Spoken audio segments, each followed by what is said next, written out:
Halo, nama saya Bagus Resnaji, saya seorang sinematografer. Di Siasat Sinema kali ini, saya akan menjelaskan tentang teknis kamera movement. Yang pertama adalah, zoom merupakan teknis yang tidak mengubah posisi kamera. Pada dasarnya adalah, sebenarnya yang kita perlu ubah adalah dari sisi zoom di focal length-nya lensa itu. Jadi teman-teman di sini nggak perlu tuh maju mundur. Kalian cukup dengan memutar ring zoomnya untuk mendapatkan perspektif yang berbeda. Ya, range-nya misalkan kalau kalian bisa lihat kan ada yang namanya lensa zoom 16-70 misalkan, dari 16 mili ke 70 mili. Berarti dari super wide ke medium, kayak misalkan kayak gitu. Nah, sebenarnya fungsinya di si zoom ini adalah hanya untuk mengcropping, pada dasarnya tuh seperti itu. Jadi kalau teman-teman lihat kan sebenarnya yang berubah tuh bukan dimensinya, tapi framingnya gitu loh, yang tadinya dari jauh jadi dekat. Gitu. Perbedaannya di mana? Pasti rasanya sama seperti kayak kalau kalian di editing tuh di Premiere, kalian bisa efek zoom.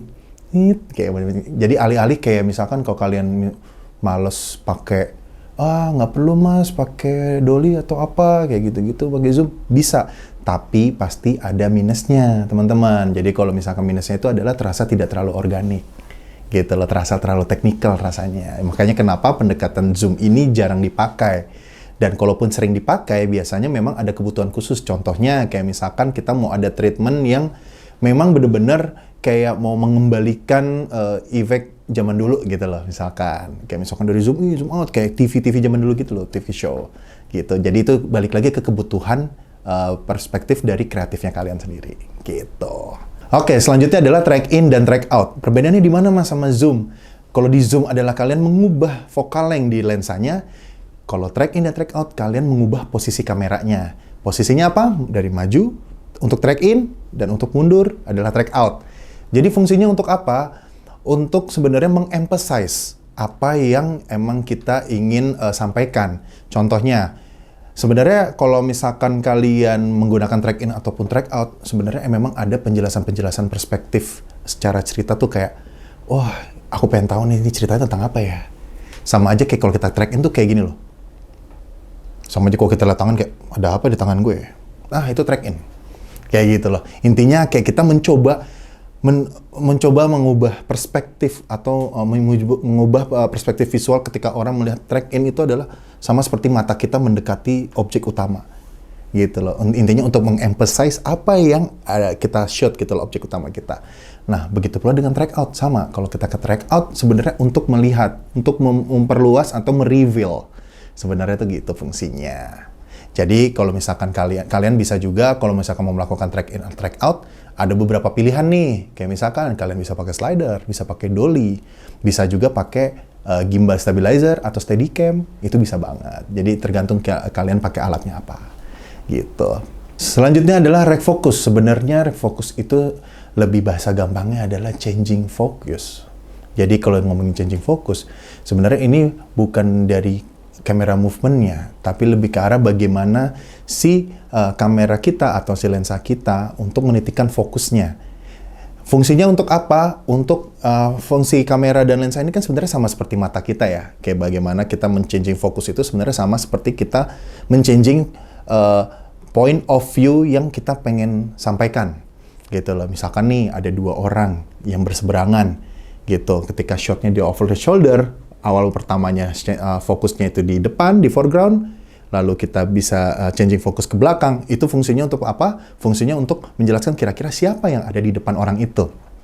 Bisa jadi untuk memang mereveal sesuatu, mereveal informasi sesuatu yang ada di depannya. Secara, mungkin bahasa gampangnya adalah hard selling kali ya.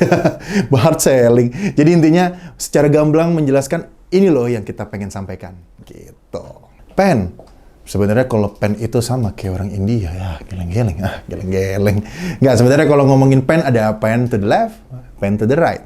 Fungsinya untuk apa? Sama seperti kamera movement lainnya adalah intinya untuk mereveal atau mempergerakkan kamera. Untuk intinya gini, kalau misalkan dari ada pen left to the right, berarti kalian dari perspektif dari kiri, lalu pen ke kanan. Begitu pula sebaliknya. Nah, dalam industri kreatif sebenarnya dalam pembuatan filmmaking tuh kayak hal-hal kayak gini tuh bisa banget punya banyak tujuan. Salah satunya adalah kayak misalkan kalau kalian nonton kayak filmnya Wes Anderson, itu sering banget tuh pen itu dipakai. Kenapa? Untuk dia mereveal ketika ada orang, kita shot nih, ada orang di depan, tiba-tiba orang yang lihat ke kiri, kita pen ke kiri. Nah, itu untuk mereveal. Nah, itu fungsinya. Pen itu bisa jadi sisi yang kreatif yang sangat menarik. Jadi nggak cuman kayak, ya ada orang jalan, pen doang. Nggak gitu. Jadi semuanya ada motivasinya. Motivasinya itu pointing di mana kayak ketika ada orang melihat ke kiri, oke, berarti kita nge-pen ke kiri. Ada orang melihat ke kanan, ke kanan. Jadi fungsinya adalah, balik lagi, sesuai dengan kebutuhan kreatifnya. Lanjutnya, tilt. Nah, sama seperti pen left to the right atau right to the left. Kalau kita ngomongin tilt, berarti ada tilt up dan ada tilt down. Kalau ngomongin tilt up, berarti kita kameranya, posisi kameranya melihat ke atas, kayak kita mendengak ke atas. Kalau misalkan tilt down, berarti kita mendengak ke bawah. Poinnya itu sebenarnya cuma itu. Iya mas, ngangguk-ngangguk doang. Iya. Simple kan? Tapi kalau kalian nggak tahu teorinya, pusing. Nge-shotnya kayak, itu dong, ngeliatnya ke bawah. Nah, orang nggak ngerti kira-kira ngeliat ke bawah itu kayak gimana. Berarti kan ada tilt down, ada tilt up. Fungsinya sama, bisa jadi buat nge-reveal. Sama yang kayak tadi yang aku udah bilang di Wes Anderson itu. Kadang ada Wes Anderson, ada beberapa shot yang kayak pas ngeliat ke atas, kameranya ke tilt up.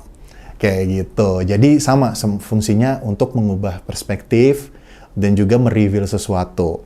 Oke, itu kurang lebih hanya sedikit yang saya jelaskan dari sekian banyaknya kamera movement. Jadi teman-teman coba praktekin. Kira-kira kalian bisa nggak nih melakukan apa yang tadi udah saya bilang? Dan kira-kira boleh dong share kalau misalkan kalian ternyata punya perspektif yang lain. Ternyata kayak, ternyata mas motivasi dari setiap pergerakan kamera tuh unik ya. Kita bisa explore bla bla bla segala macam. Jangan lupa selalu mengkombinasikan pergerakan kamera. Kenapa? Itu yang paling menarik dari filmmaking. Bebas eksplorasi. Thank you.